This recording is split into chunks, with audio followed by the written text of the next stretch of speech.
la génération Z.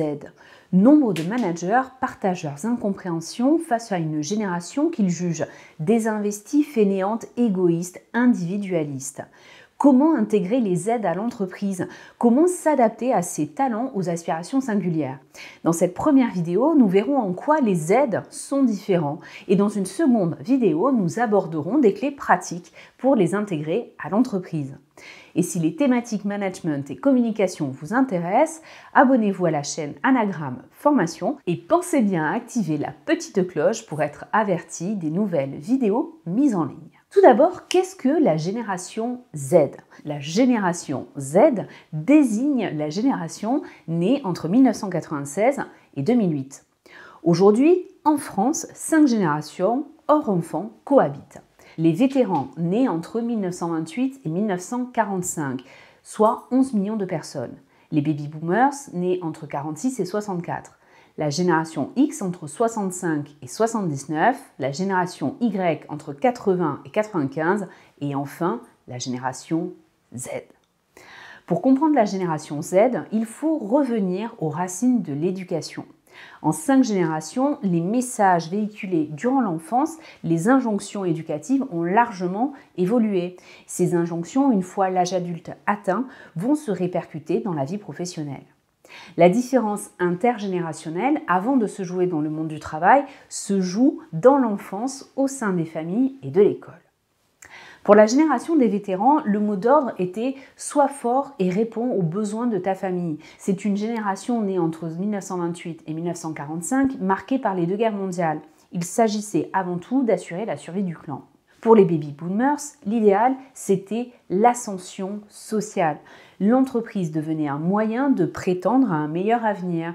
L'injonction était « respecte les codes et monte les échelons ». La génération X a été marquée par l'émancipation des femmes, le progrès technologique, tout devenait possible. La méritocratie était née avec l'idée partagée de « fais les meilleures études et tu réussiras ». Pour la génération Y, la réalité est tout autre. Première génération à avoir vu travailler ses 2 parents, première génération confrontée au licenciement en masse au plan de pré-retraite, elle expérimente un rapport au travail différent. Le message change de registre, le bonheur fait son apparition avec « Sois heureux ». La génération Z, élevée dans la mouvance de la parentalité positive, du développement personnel, bercée par les réseaux sociaux, a un rapport au travail encore différent. Le mantra sera « Exprime ton potentiel ». La génération Z croit en l'authenticité de chacun, au talent unique. Certains changements de pensée des Z ont été amorcés dès la génération précédente, la génération Y, souvent surnommée génération Y ou génération pourquoi. On peut souligner 4 ruptures générationnelles. Petit 1, des droits plutôt que des devoirs. Les Z et avant eux les Y revendiquent le droit d'être singuliers, authentiques, d'être libres dans leur style et dans leur temps. Ils attendent de l'entreprise qu'elle les considère en tant qu'individus et non pas seulement en tant que ressources. Ils aspirent à trouver une entreprise qui leur corresponde. Ils ne sont pas prêts à s'adapter démesurément comme ont pu le faire les générations précédentes. Petit 2, le zapping comportemental. La séparation des espaces vie pro, vie perso n'a plus lieu d'être. Les Z attendent de l'entreprise qu'elle intègre leurs besoins de temps personnel sur le temps de travail, aller chercher des colis par exemple ou répondre à des textos. Et en contrepartie, les Z sont prêts à adopter des horaires atypiques pour répondre aux besoins de l'entreprise, par exemple travailler le week-end ou en soirée. Petit 3, la dictature de l'instant, c'est le tout de suite, qui peut déstabiliser les boomers et les X, bercés par l'idéologie méritocratique où l'on doit d'abord prouver avant de mériter. Les Z veulent progresser vite et gagner en responsabilité. Ils sont aussi en recherche de connexion immédiate avec leur manager. Le manque de disponibilité des managers peut être un vrai frein à leur épanouissement. Petit 4, la soif relationnelle. Les Z sont avides de relations sociales. Contrairement à une idée répandue, ils recherchent bien, avant le virtuel, le contact réel. Le virtuel n'étant qu'un moyen d'accéder au contact réel. Ils s'épanouissent dans une grande proximité, voire un certain affect avec leur manager. Et cette attente peut perturber des boomers et des X, peu habitués à partager leurs émotions dans le cadre de l'entreprise. En plus de ces changements, la génération Z se distingue dans son rapport à l'autorité. Et c'est ici la 5e rupture générationnelle. Premier point, l'érudition n'est plus valorisée comme elle l'était par les générations précédentes. Les Z sont définitivement une génération de MacGyver, capable de trouver les connaissances nécessaires rapidement.